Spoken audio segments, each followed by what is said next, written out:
de la mañana con 9 minutos, terminada la canción con la que comenzamos el programa. Vamos de inmediato con lo que es nuestro panel del día de hoy. Hay varios temas que ya queremos empezar a abordar con quienes nos acompañan el día de hoy. Está con nosotros ya conectado Marco Antonio Ávila, profesor especialista en formación ciudadana, militante del Frente Amplio y exministro de Educación. ¿Cómo está, Marco Antonio? Buen día. Hola, muy buenos días, un gusto saludarlo. Igualmente, y también saludamos al diputado de Evópoli, también uno de nuestros habituales en nuestros paneles, Jorge Guzmán. ¿Cómo está, diputado? Muy buenos días. Muy buenos días, Rodrigo. Gusto saludarte, saludar también a Marco Antonio y a quienes nos acompañan esta mañana. Bueno, como es tradicional, partimos además con nuestro tema del día, los temas que proponemos a nuestra audiencia para poder interactuar, y en este caso nos quedamos con este proceso que comienza el Frente Amplio para convertirse en partido único. Estamos ahí atentos a lo que nos cuenten, si es que efectivamente ven como una posibilidad de unidad los esfuerzos que se están planteando, y bueno, también someto al análisis de nuestro panel esta misma temática. Marco Antonio, ahí también saber cómo observas este proceso que se está llevando adelante.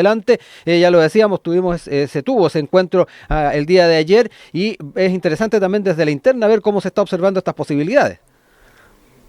Sí, es importante recordar que las distintas orgánicas, ¿no?, que después se constituyen en partidos del Frente Amplio tienen una experiencia común, ¿no? Uh-huh.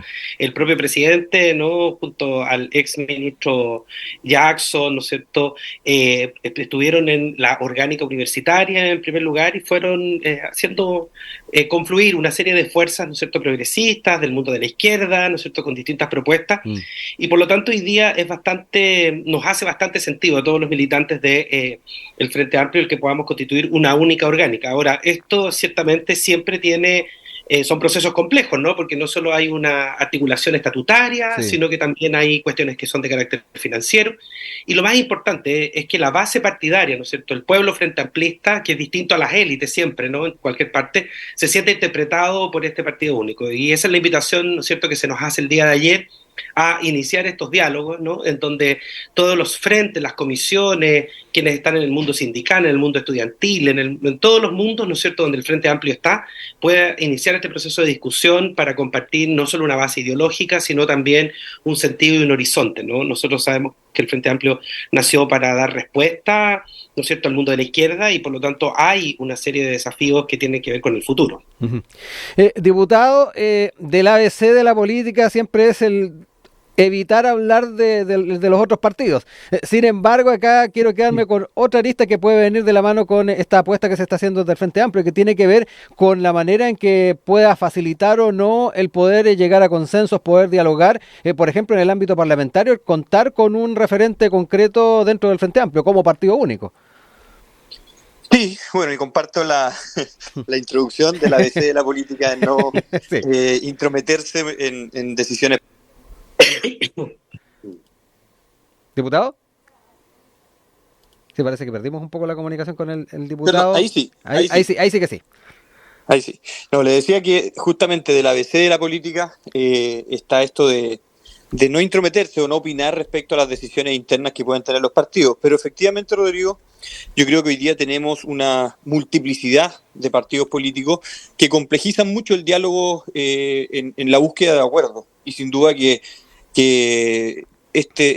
múltiple cantidad de partidos que están dentro del Frente Amplio, en la eventualidad que puedan formarse o unificarse, sin duda que va a facilitar, creo yo, la fórmula para poder ir encontrando acuerdos. Uh-huh. Hoy día creo que lo que le ha hecho mucho daño a la política es justamente tener tantos partidos políticos.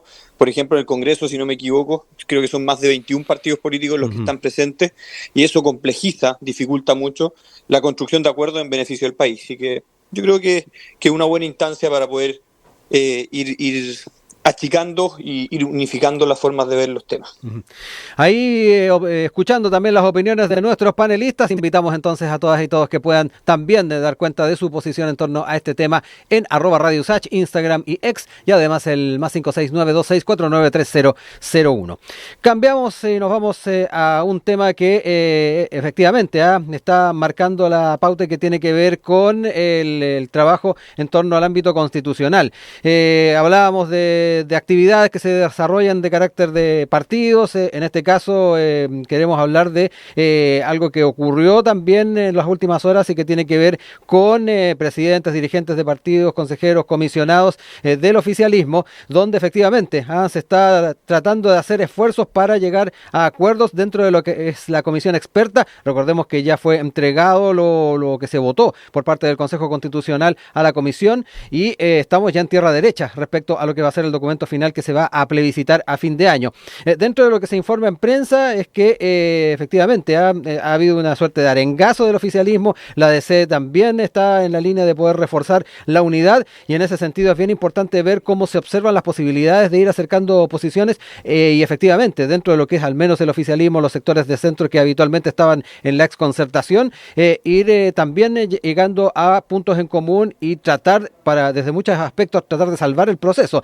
Marco Antonio, quedémonos contigo para ir viendo no solamente cómo vas proyectando el escenario en esta otra etapa en la comisión experta, pero en particular cómo también has ido siguiendo lo que ocurrió en el Consejo Constitucional que no estaba exento de polémica. Sí, yo partiría diciendo que la salida, ¿no?, institucional que se da a un proceso bien importante, ¿no?, de molestia, que tiene su principal expresión en el estallido social, ¿no es cierto?, en esta revuelta del año 2019, pero que tiene un acumulado de muchos años, ¿no?, donde hay varios movimientos sociales y también una ciudadanía agotada, cansada, ¿no es cierto?, del abuso. Lo que hace es que genera cierto nivel de esperanza, ¿no?, respecto de cómo hoy día un instrumento constitucional ofrece, no necesariamente soluciones, quizás muy concretas, que fue la problemática que tuvo, ¿no es cierto?, el proceso pasado, pero sí da un marco general. Y hoy día lo que nosotros nos encontramos es que hemos tenido un retroceso, ¿no? Lo que finalmente se termina votando en este Consejo con las distintas enmiendas, finalmente termina siendo bien complejo, ¿no? Hay una serie de rechazos, un rechazo a la paridad, un rechazo, ¿no es cierto?, a incluso la posibilidad de que puedan ser perdonados personas, ¿no es cierto?, que cometieron abusos o derechamente, ¿no es cierto?, violaciones a derechos humanos, ¿no es cierto? Hay una serie de elementos que tienen que ver con la libertad, que se extreman, ¿no?, sobre todo pensando, ¿no es cierto?, en pensiones, en salud y en educación. O sea, finalmente lo que nosotros nos encontramos es con una efectivamente modelo constitucional o una constitución bastante partisana que no está ofreciendo hoy día soluciones. De ahí, ¿no es cierto?, la urgencia.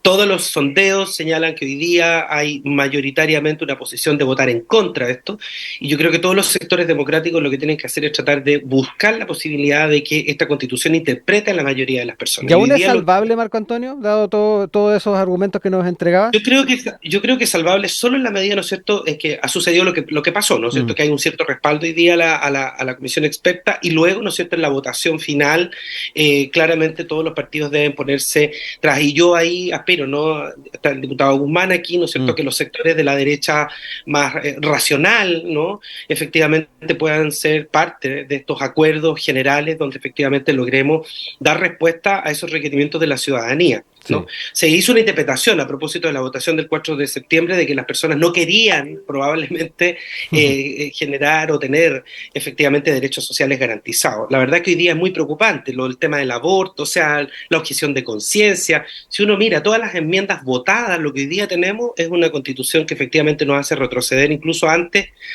o mucho más partisana que la que el mismo dictador, ¿no es cierto?, la dictadura nos propuso como orden al país. Entonces es muy complejo. Yo creo que hoy día la mayoría de las personas democráticas estamos porque esto tenga efectivamente una respuesta que logre interpretar a las grandes mayorías, pero para eso efectivamente hay que allanarse a abrir espacios de conversación, de diálogo, para que cambien, ¿no?, algunas de estas cosas que son súper complejas. La privatización, no hay nada sobre cambio climático, sobre el derecho al agua, que son las grandes problemáticas. Hoy día nosotros vamos a votar esto. Si esto llegara a ganar, nosotros en 15 años más vamos a tener un triple estallido social probablemente, porque nuevamente las personas se van a agotar, se van a cansar, ¿no es cierto?, del abuso y de la falta de derechos sociales que no están garantizados.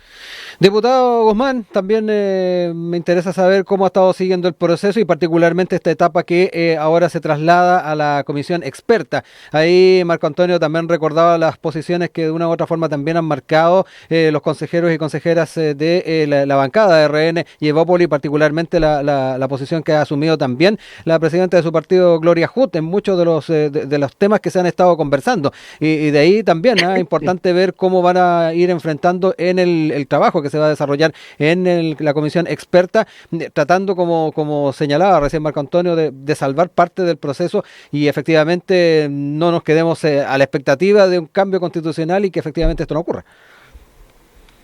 A ver, primero, yo creo que, perdón, importante convenir en algunas cosas. Convengamos primero que este es un proceso mucho más ordenado, mucho más claro que el proceso anterior. Sin duda que aquí se ha tomado nota de lo que fue el proceso anterior, de cómo se llevó, de los errores que se cometieron y se buscó establecer criterios que permitieran tener una constitución o tener un mejor proceso constitucional. Yo creo que ha sido bastante más ordenado en ese sentido y se han establecido también los filtros que permiten ir ordenando el proceso. Prueba de ello es que ahora tenemos nuevamente a la comisión experta trabajando para poder limar ciertas asperezas que pueda tener esta propuesta constitucional.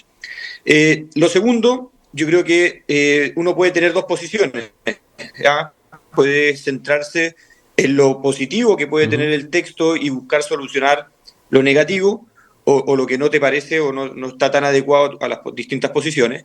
O dos, centrarse en lo negativo para ir desde ya ir adelantando una posición respecto al rechazo eventual de la nueva propuesta. Nosotros preferimos desde Evópoli centrarnos en lo positivo y creo que, si bien es cierto, puedo compartir con Marco Antonio respecto a que hay ciertos aspectos de la propuesta constitucional que hoy día sale de los consejeros, en la cual puede generar distancia, no solamente ciudadana, sino que también jurídica, de lo que significa construir un texto constitucional.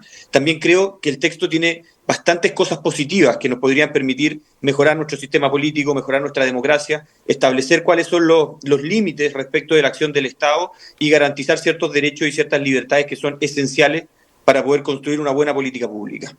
En esta segunda posición, que es la que nosotros estamos buscando, creemos que deben, en definitiva, construirse las posiciones de todos los sectores políticos. Y yo he visto, y ahí invito a Marco Antonio y en general al Frente Amplio también a sumarse, porque hemos visto la posición del Partido Socialista, hemos visto la posición de la Democracia Cristiana, hemos visto al PPD, al Partido Radical, con una muy buena disposición al diálogo, para efecto de poder construir y cerrar este ciclo constitucional. Yo estoy seguro que esta salida democrática para lo que fue el estallido social del año 2019 le hizo bien a Chile en el sentido de poder encontrar a través de la democracia soluciones para las distintas problemáticas que estaba viviendo el país.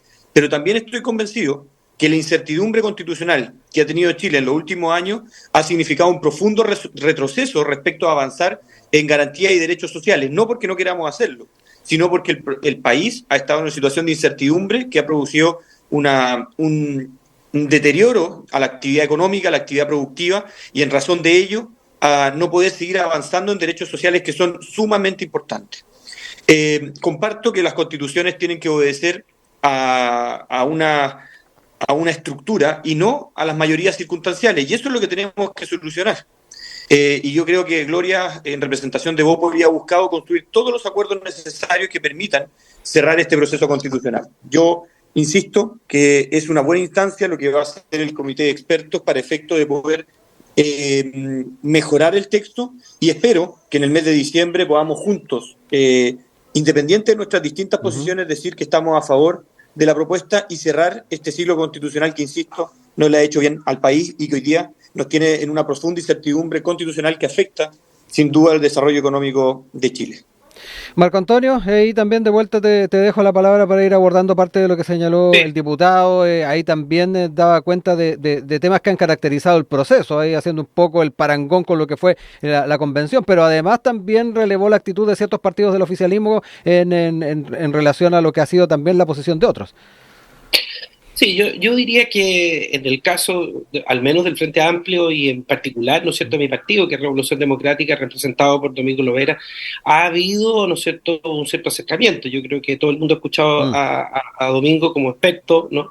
Quien ha estado muy disponible, ¿no?, con cierto nivel, con alto nivel de flexibilidad, que es la manera en que yo creo que se salva el proceso.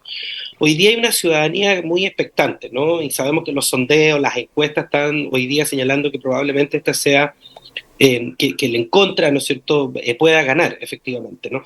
Y yo creo que en parte de lo que tiene que suceder es que efectivamente estos 5 días de trabajo de la comisión experta logre, ¿no es cierto?, con respaldo político. Por eso estas reuniones que se hicieron en el ex Congreso, ¿no?, con ambas coaliciones, o los sectores políticos dándole apoyo a los convencionales, ¿no? En el caso del progresismo, la reunión fue incluso con la ex-DC hasta, ¿no es cierto?, el Frente Amplio y el Partido Comunista, todo el mundo reunido. Nadie ha votado, ¿no es cierto?, el proceso a la basura, en ningún caso. Todo el mundo está pensando en que efectivamente esto resuelva las grandes problemáticas. Pero aquí solo se va a resolver en la medida en que exista flexibilidad para efectivamente construir una constitución que tenga ciertos marcos legales, pero que no entre en el detalle. O sea, cuando hablamos del tema de las contribuciones, por ejemplo, lo decía muy bien Domingo Lovera, esto es efectivamente una reforma tributaria encubierta. O sea, que usted exima, ¿no es cierto?, del pago de las contribuciones en la primera vivienda, lo que está haciendo finalmente una reforma tributaria vía constitucional, y eso no cabe dentro de una constitución. Lo mismo, ¿no es cierto?, que la objeción de conciencia institucional, lo mismo que el cambio del qué y el quién en el caso, ¿no es cierto?, del aborto, que es una complejidad. Todo el mundo dice que no afecta, ¿no es cierto?, la ley de aborto en 3 causales, pero ciertamente limita una conversación que se puede dar en 5 o en 10 años más, donde efectivamente a lo mejor el aborto libre va a ser una discusión del país. Yo creo que aquí nadie está diciendo que tiene que dejar abierto todo, pero sí, al menos, ¿no es cierto?, que esas certezas sean las generales, de tal manera, ¿no es cierto?, que los movimientos políticos vayan ganando, porque si usted deja todo amarrado como un corsé, finalmente no va a haber discusión. Hoy día no hay, por ejemplo, espacio para incluir la solidaridad en los temas de pensiones. Nadie está diciendo la repartición del 6%, esa es una discusión que hoy día está en el Congreso sobre pensiones, pero al menos, ¿no es cierto?, usted deja abierto el espacio, ¿no? Lo mismo sucede, ¿no es cierto?, con ciertos derechos que deberían estar garantizados, donde la libertad, por ejemplo, de enseñanza, que es mi tema, ¿no?, porque yo vengo del mundo educativo, no esté, ¿no es cierto?, por sobre el derecho a la educación garantizado, efectivamente, y en donde, ¿no es cierto?, se entiende efectivamente que no es la posibilidad solo de abrir negocio en educación, sino más bien de garantizar ese derecho a la educación. Entonces, yo creo que hay mucho espacio. Yo de verdad que también tengo harta confianza, al igual que el diputado, respecto de que las personas, pero como digo ahí, yo creo que esto probablemente es una conversación que se va a dar más bien, yo lo digo así, ¿no?, con la derecha más racional, porque efectivamente lo que uno ha visto de republicano es bien complejo. Retomando la conversación con usted, diputado, y a la luz también de lo que planteaba Marco Antonio, ciertas características que han asumido algunas normas que fueron incorporadas en lo que ahora se presenta ante la comisión experta. También se me vinieron a la mente algunas críticas que surgían de la alcaldesa de Providencia, Belín Matei. Ella ahí decía que parecía un programa de gobierno de una mayoría circunstancial, más que una constitución, a propósito de algunos de los aspectos a los que mencionaba recién Marco Antonio Ávila. Entremos también en ese tema preciso, efectivamente proyectando discusiones para el futuro y tomando en cuenta las características que debe tener una Carta Magna, además para ir cerrando el bloque. Sí, mira, yo creo que me quiero hacer cargo de 4 cosas, espero poder resumirlas porque algunas fueron planteadas en forma previa por Marco Antonio.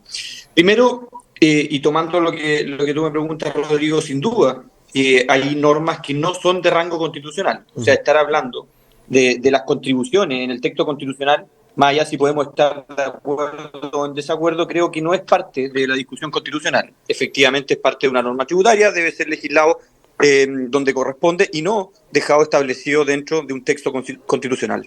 Del mismo modo, yo creo que es muy importante que los derechos que ya se han consagrado en Chile no retrocedamos en ellos, ¿ya? Y eso significa, por ejemplo, nosotros lo hemos planteado derechamente, el aborto en 3 causales hoy día es una ley en Chile, existirán posiciones en desacuerdo de eso, pero eso es una ley que hoy día no debe retroceder, no debe ir en contra de lo que ya está legislado y lo que ya se ha avanzado dentro del país. Pero hay 2 cosas previas que dijo Marco Antonio que a mí al menos me dejan cierto grado de preocupación. ¿Ya? Una, señalaba que la constitución, y espero citarlo bien, pero que la constitución del dictador Pinochet garantizaba más derechos sociales que la actual, que la propuesta que se está trabajando. Eso me genera cierta preocupación porque siempre se habló o siempre se ha hablado que la constitución vigente tiene que ser reformada y principalmente por los vicios de origen, pero también porque no sería a cargo de las actuales condiciones sociales. Yo comparto ese análisis y creo que esta constitución es una muy buena propuesta para tener un mejor texto constitucional. Y yo creo que desde ya esas condiciones ya las está presentando. Entonces, yo creo que hay que enfocarse en lo que tenemos y no, ¿cómo decirlo?, no volver atrás en esa discusión respecto a si dejamos la Constitución para luego nuevamente empezar a cuestionarla desde la perspectiva del origen y no respecto al fondo. Y lo segundo, que yo siempre voy a cuestionar, independiente del origen que venga, es esas predicciones respecto a eventuales estallidos sociales, ¿ya? Que si no reformamos la Constitución o si queda mala, vamos a tener nuevamente estallidos sociales. Yo creo que la violencia en ningún caso, en ninguna circunstancia, por tanto, es responsabilidad de nosotros, quienes estamos en los distintos cargos, las distintas representaciones políticas, hacer el llamado que cualquier modificación, cualquier reforma, cualquier cambio que queramos hacer en nuestra sociedad no sea a través de movimientos y estallidos sociales, sino que sea a través del diálogo político y la democracia. Esos dos puntos me quedaron pendientes previamente y creo que es importante, a mi juicio, destacarlo y reforzarlo. 9 de la mañana con 34 minutos, estamos de regreso con ustedes acá en Enlace USACH con nuestro panel que tenemos todos los días. En esta oportunidad, además, junto al diputado de Bópoli, Jorge Guzmán, también con Marco Antonio Ávila, profesor especialista en formación ciudadana, militante del Frente Amplio y ex ministro de Educación. Nos vamos a los temas de salud, particularmente con lo que ha traído consigo el paro nacional de la salud. Estamos ahí a la expectativa de que cómo se va desarrollando todo aquello, pero además marcó la agenda la respuesta que le entregó el presidente Gabriel Boric a uno de los manifestantes en la región de Coquimbo. Estuvo ahí en una visita el mandatario y dentro de lo planteado por él es que lo que están pidiendo cuesta 50.000 millones. ¿De dónde sacamos eso? Esto a propósito de la desvinculación de más de 6.000 funcionarios tras el fin de la alerta sanitaria. Importante ver cómo vamos abordando entonces no solamente las propuestas o las demandas que están surgiendo del mundo de la salud, sino que además en la búsqueda de soluciones. Se nos viene también a la mente rápidamente lo que se ha estado planteando también por autoridades de gobierno. Sin ir más lejos, la ministra Aguilera, a propósito de este tema, señaló que en el presupuesto 2024 vienen cargos para estas personas. Se habló de estas 6.000 cargos que efectivamente se deberían ir incorporando. Pero independiente de aquello, es una situación compleja para el Ejecutivo y me imagino, diputado Guzmán, un tema que desde los territorios también se puede ir observando. Siempre nos trae algún dato, alguna información de lo que está ocurriendo en su distrito. Sí, bueno, primero, Rodrigo, yo creo que llama la atención un poco la respuesta del presidente. O sea, el presidente, a él se le hace una solicitud, se le hace una pregunta respecto a la situación de 6.000 funcionarios de la salud que quedarían sin su trabajo, en definitiva, y el presidente responde con otra pregunta. Como que entregándole un emplazamiento a un requerimiento ciudadano, como respóndame usted cómo lo vamos a financiar. Eso desde una perspectiva. Segundo, yo tengo ciertas dudas respecto a lo que significa el déficit en personal en materia de salud, ¿ya? Porque efectivamente estos funcionarios fueron contratados por una situación de emergencia, por una urgencia como era el tema del COVID en nuestro país, y que vinieron a suplir una falta de personal producto de lo que era la pandemia. Pero como bien dice Rodrigo, yo me he reunido con hartas representaciones de los distintos centros de salud, hospitales particularmente públicos en la región del Maule, y lo que nos hacen notar es algo que tiene que ver con un déficit mucho más estructural que lo que significa atender la emergencia o la contingencia sanitaria. Los hospitales públicos en Chile hoy día tienen un déficit de personal, y según lo que nos explicaban los propios profesionales y dirigentes de los hospitales, es que ellos tienen un estándar de atención. No me recuerdo ahora el número exacto, pero por cama ellos tienen que tener una cantidad de profesionales determinados. Y esa cantidad de profesionales determinados hoy día, al cesar, estos funcionarios vuelven a tener ese déficit que no es menor. Estamos hablando de un déficit del 30, del 40% de los profesionales que debiesen estar atendiendo en la salud pública. Y eso trae consecuencias. Entonces, más allá de de los costos, yo creo que también debemos ir reduciendo ese déficit estructural que tienen hoy día los establecimientos educacionales, perdón, de salud. Sí.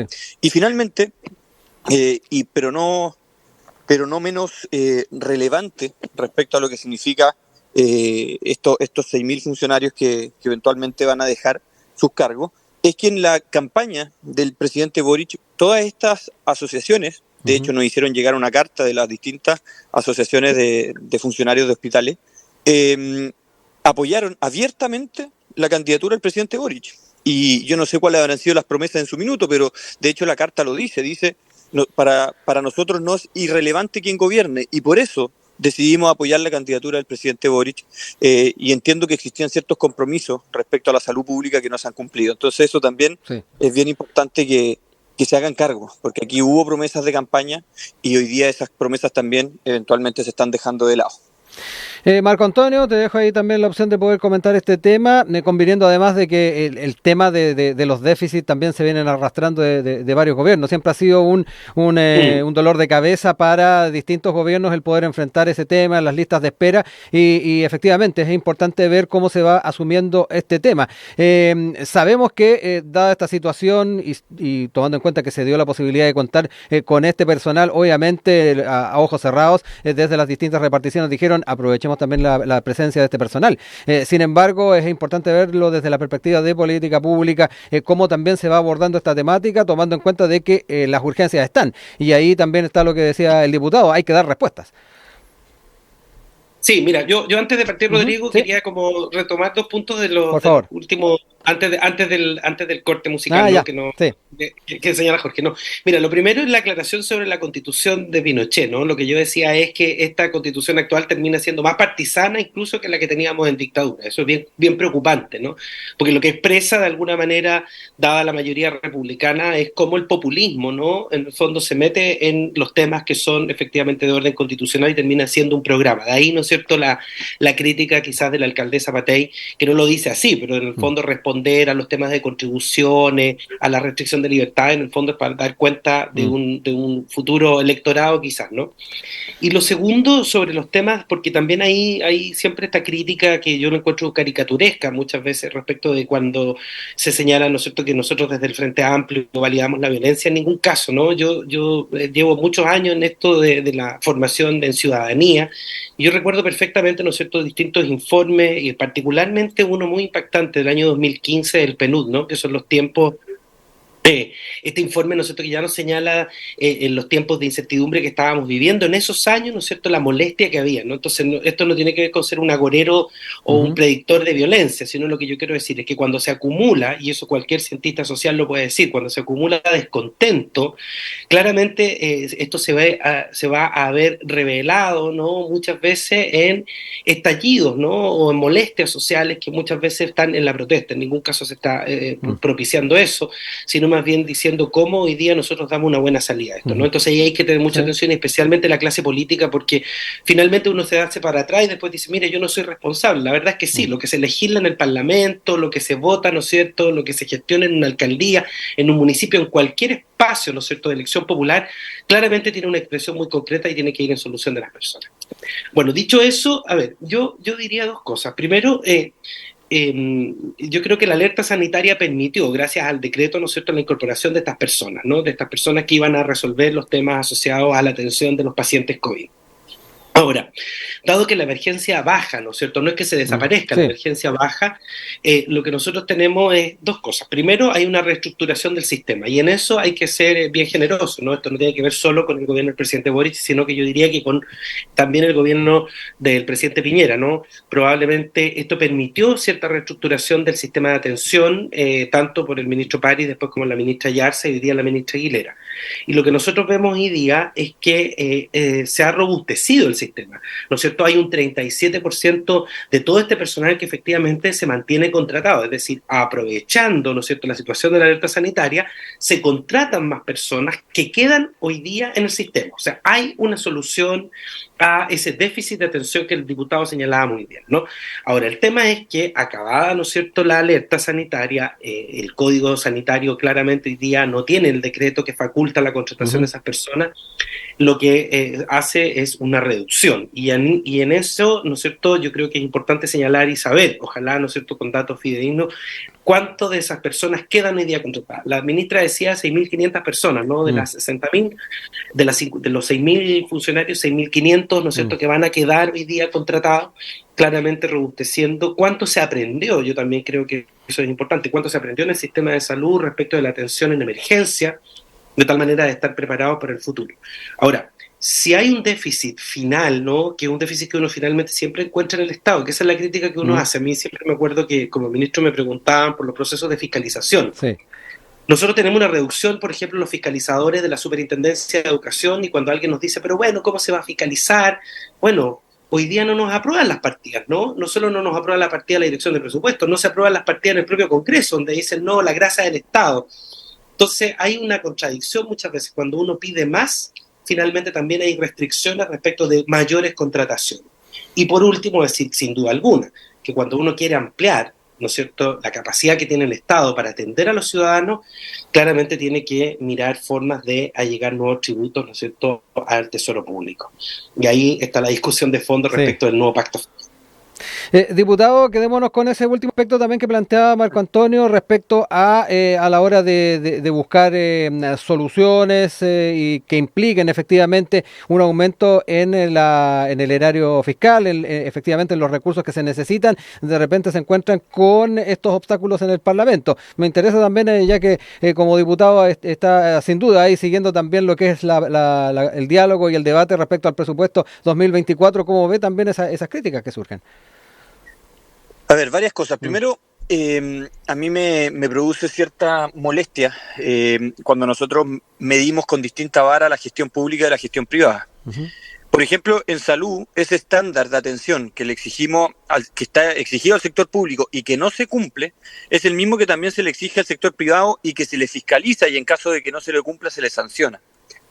Me hace recordar la discusión en ley de inclusión, donde, por ejemplo, el 1% de inclusión está debidamente, se cumple en el sector privado casi en un 90%, pero cuando uno revisa cómo está cumpliéndose con la ley de inclusión dentro del Estado, el nivel de cumplimiento es menor al 25%. Entonces, ¿qué pasa? Que nos pareciera que el sector público se hiciera trampa en el solitario y que, en definitiva, permanentemente nosotros dictamos normas, leyes, para poder sancionar o para poder fiscalizar el mejor desarrollo del cumplimiento en el sector privado de las distintas normativas, pero para el sector público no las aplicamos. Entonces, después empezamos en esta discusión, que bien decía Marcos, que es una discusión más compleja, que tiene que ver qué tipo de Estado queremos. Y yo me prefiero quedar con un Estado moderno y eficiente por sobre un Estado grande en cuanto a la recaudación de impuestos, pero que no es eficiente en cuanto a su aplicación. Yo estoy seguro que si nosotros hacemos una revisión del gasto público y revisamos en qué se ha invertido en los últimos años, y quizá para ser justo poner los últimos 10 años o los últimos 12 años, nos vamos a dar cuenta que el Estado ha crecido mucho en cuanto a funcionarios del Estado, pero muy poco en cuanto a su eficiencia. Y claramente, cuando nosotros nos van a pedir mayor recaudación de impuestos para una mejor fiscalización, yo preferiría tener mayor recaudación de impuestos para hacernos cargo de las brechas, o no mayor recaudación de impuestos, sino que mejor utilización de impuestos para hacernos cargo de las brechas que tenemos en el país. Hace poco veíamos las estadísticas del INE que fueron después aclaradas, etcétera, pero que hay más de 94.000 nuevos empleos en el Estado, ¿ya? Y en el Estado se refiere a su conjunto, no en este gobierno. Y tenemos 94.000 versus 6.000 que se necesitan hoy día mantener en el sistema de salud. Entonces uno dice, de esos 94.000, ¿cuántos realmente están cumpliendo con su labor? ¿Ya? ¿Cuántos realmente están haciendo un trabajo eficiente? ¿Cuánta pega que tenemos en el Estado realmente es necesaria? Yo fui parte de la administración del Estado, trabajé 7 años en un gobierno regional y muchas veces se pierde un tiempo valiosísimo haciendo cosas que no tienen significancia respecto de cómo le entregamos mejor calidad de vida a las personas. Entonces, yo creo que en la discusión más de fondo primero, y lo hemos planteado insistentemente desde Evópolis, es cómo modernizamos el Estado, cómo a través de una modernización lo hacemos más eficiente, y cómo a través de esa eficiencia vemos si los recursos nos alcanzan o no nos alcanzan, y si no nos alcanzan, cómo tenemos una mejor recaudación y una recaudación también más justa.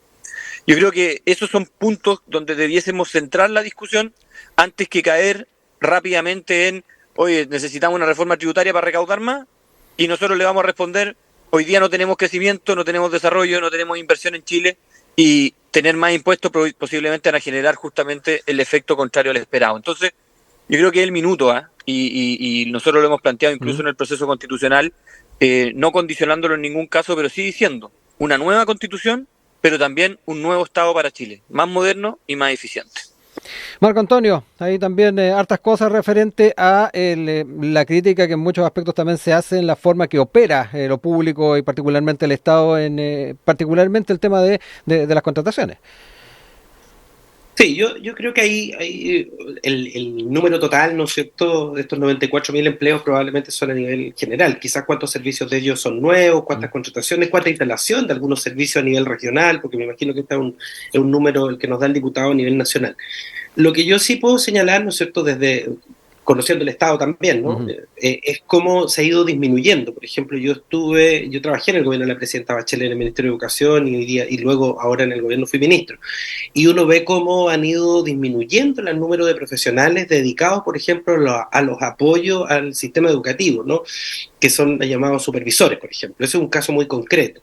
O la solicitud que uno encuentra siempre, ¿no es cierto?, en las autoridades de la Superintendencia de Educación, que son los que hacen la fiscalización del uso de recursos o se hacen cargo, por ejemplo, de las denuncias que establecen las propias familias.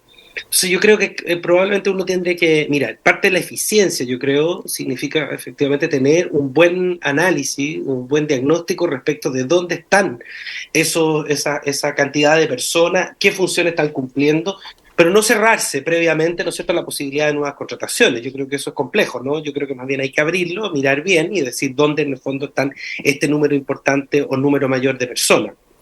Yo, por ejemplo, puedo señalar que, no sé, yo tenía un gabinete de 7, 8 personas y yo conozco perfectamente la historia de gabinetes anteriores, ¿no es cierto?, donde ministros o ministras tenían, no sé, 25, 30 personas, o equipos legislativos de 25 personas con muchos abogados, ¿no?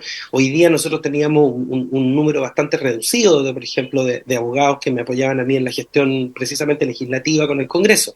Entonces yo creo que hay que tener harto ojo con eso, yo creo que hay que ver bien dónde están esos números, quiénes son esas personas que están contratadas, cómo se constituyó esa cifra de 94.000, porque lo que uno observa al menos es una disminución, al menos eso es lo que yo vi, cuando cada vez que yo visitaba una región, lo que uno se encontraba era siempre, oiga, hoy día aquí el 2 por 1 que se llama en el Estado, ¿no? Cuando se jubilaban 2, se reemplazaba por 1. Ese 2 por 1, que es una cuestión muy concreta. Yo ahí invito al diputado para que en su región pregunte, ¿no es cierto?, cómo está el 2 por 1. Vaya a la Seremía y pregunte cómo está el 2 por 1 en educación y le podría decir que no se cumple hace muchos años, ¿no? Que efectivamente era 2 personas jubiladas, una contratación nueva. Esa disminución ha venido pasando por tiempo y ni siquiera el 1, que, ¿no es cierto?, reemplazaba a esos 2 jubilados, se ha hecho, ¿no? Entonces hay que tener mucho ojo, ¿no es cierto?, con este número. Yo creo que yo coincido, hay que hacer un gasto eficiente, hay programas, por ejemplo, que tienen que efectivamente verse suprimidos, muchas veces la dirección de presupuesto, a través del análisis, suprime programas o los reinventa por otro. Y lo otro es que el financiamiento, eso es bien importante. Yo no sé el detalle en salud, yo lo que puedo contarles un poco lo que dije ahora respecto a cómo creció en un 37%. Pero, por ejemplo, en educación sobre un 93% es solo subvenciones, es decir, en el fondo son platas que el Estado le entrega para pagar sueldos, luz y agua en los colegios o la gratuidad en las universidades. Y se acabó, o sea, no hay para poner programas nuevos, ¿no? Solo queda un 7% que uno va ocupando, ¿no es cierto?, en esos programas nuevos. Entonces, yo creo que siempre los recursos son insuficientes. Nos quedan muy poquitos minutos para aprovechar 5 minutitos para ir cerrando ideas, diputado, y me quiero quedar también con los elementos que tienen que ver con... Están planteando una acusación contra la ministra Jimena Aguilera, no solamente por el tema vinculado a esta paralización de la salud, sino que además a temas vinculados a cómo se ha estado viendo el tema de las ISAPRES, cómo ve también los temas vinculados a gestión propiamente tal de la cartera. Sí, oye, Rodrigo, antes de responder directamente, pero en tema de gestión, y ahí nos metimos en un tema que debatimos harto con el ex ministro de Educación, Marco Antonio David, respecto a... Yo soy bien defensor de la gestión asociada a los recursos. Y me acuerdo haber sostenido una reunión hace poco tiempo atrás con una empresa que era proveedora de pantallas, de estas pantallas táctiles modernas para los establecimientos educacionales, que uno las veía y de verdad que son cosas que en nuestra época no las vimos y que estoy seguro que aportan mucho al desarrollo de la educación. Y yo les preguntaba quiénes eran sus principales compradores, quiénes eran sus principales demandantes de esta tecnología, y me decía que era lo público, porque lo público era lo único que tenía los recursos para poder adquirir ese tipo de tecnología. Y yo me sentía bastante orgulloso que fuera lo público y no lo privado, pero cuando uno va a los resultados, y aquí me vinculo con el tema de gestión, los resultados son mejores en el sector privado, con menos recursos, que en el sector público, con más recursos. Y yo lo llevo a la región del Maule, porque de repente si nos vamos a otras regiones o a la región metropolitana, la situación es más compleja. Yo veo en la región del Maule algunos colegios públicos que tienen muy buen funcionamiento, pero otros de verdad que es una condena en definitiva a los estudiantes a un futuro que no es próspero. Y muchas veces con recursos suficientes para poder alcanzar mejor gestión. Yo creo que ahí es donde hay que poner el acento en cómo se invierten los recursos públicos. Y respecto a la pregunta, Rodrigo, respecto a la gestión de la ministra, yo no me voy a hacer cargo de, y ahí también lo vivimos con el ex ministro, de una acusación constitucional nuevamente levantada con el ánimo de hacer puntos políticos y no con el ánimo de eventualmente tener una sanción política a un incumplimiento legal o constitucional. Hasta ahora nadie nos ha presentado, yo sé que han voces por ahí dando vueltas, nadie nos ha presentado. Diputado Vélez, Celis, diputado Lagomarcino, son los que se me vienen a la mente. Claro, pero más allá de los anuncios, no hemos visto un texto, un argumento que nos permita concluir que habría una falta legal o constitucional.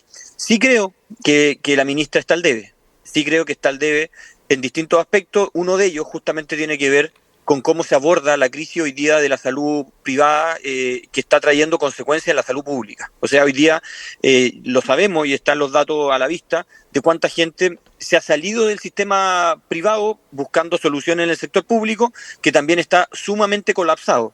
También fuimos testigos de lo que fue la emergencia respiratoria que vivió el país en el invierno, producto también de una mala planificación y que le costó el cargo a un subsecretario en su minuto. Entonces, yo comparto que la gestión de la ministra quizás no ha estado a la altura, pero de ahí a llegar nuevamente a esas discusiones a mi juicio poco fructíferas en cuanto a acusaciones constitucionales, espero que no sea el norte ni el objetivo de los próximos debates parlamentarios. Marco Antonio, para cerrar el panel, te dejo ahí los minutos que nos quedan ahí breves. Sí, no, muy cortito. Yo creo que es un tremendo tema el de la eficiencia, ¿no es cierto?, en el Estado y en el fondo cómo hay una serie de variables. Yo entiendo cuando se señala, ¿no es cierto?, que muchas veces a propósito de las evaluaciones estandarizadas, fundamentalmente el CIMSE, se señala, ¿no es cierto?, que el mundo municipal tiene una deuda, ¿no es cierto?, importante. Y por eso la apuesta que se hizo con los servicios locales de educación pública, que también tienen una deuda importante, no necesariamente han funcionado bien. Y es de esperar, ¿no es cierto?, que así lo hagan, y por eso que hoy día hay incluso un proyecto de ley que se está tramitando. ¿Cierto? De las acusaciones constitucionales, yo podría dar ahí un testimonio directo, completo, directo, ¿no? Y bueno, efectivamente yo creo que primó en el caso particular de la mía, pero yo también creo que se hizo un abuso, ¿no? Se ha hecho un abuso y yo creo que de alguna manera también nuestro propio sector en algún minuto abusó de aquello, ¿no? El propio presidente ha sido muy claro, muy honesto en decirlo, ¿no? Yo creo que se abusó en el caso del gobierno del presidente Piñera, y yo creo que eso no nos hace en ningún caso menor, porque si no uno pierde, ¿no? Si todo es causal de una acusación constitucional, nada es al final, ¿no? Entonces yo creo que hay que tener mucha atención respecto de cuándo se ocupa esa estrategia que efectivamente se esté faltando a la constitucionalidad. Y otra cosa es el funcionamiento, es la eficiencia, es la tarea, y en el caso nuestro, ¿no es cierto?, el régimen presidencial, eso se expresa en la definición que hacen los presidentes respecto de cuando uno es ministro o no, y efectivamente se evalúa la eficiencia y claro, muchas veces, ¿no es cierto?, se da un paso al costado, pero no es el Parlamento, ¿no es cierto?, el que evalúa la eficiencia, sino que más bien debería evaluar una falta a la Constitución. Marco Antonio Ávila, el diputado Jorge Guzmán nos acompañaron esta mañana en el panel de Enlace USACH. No me queda más que agradecerles, un abrazo a ambos y nos estamos reencontrando en futuros paneles. Que estén muy bien, buen fin de semana. Muchas gracias, saludos. Chao.